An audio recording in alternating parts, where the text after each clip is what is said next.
Barrages are structures built across rivers or other water bodies to control or divert water flow for various purposes, such as irrigation, flood control, and hydropower generation.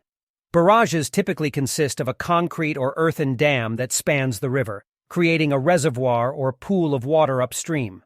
Water can be released from the reservoir through a series of gates or sluices, allowing engineers to control the flow of water downstream. Barrages have been used for centuries to control water flow and harness its power for human use.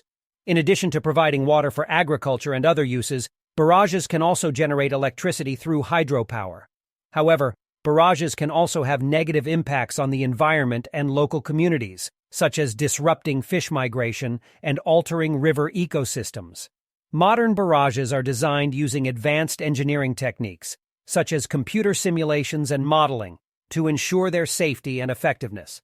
They are often part of large-scale water management systems, and their design and operation require careful consideration of environmental, social, and economic factors.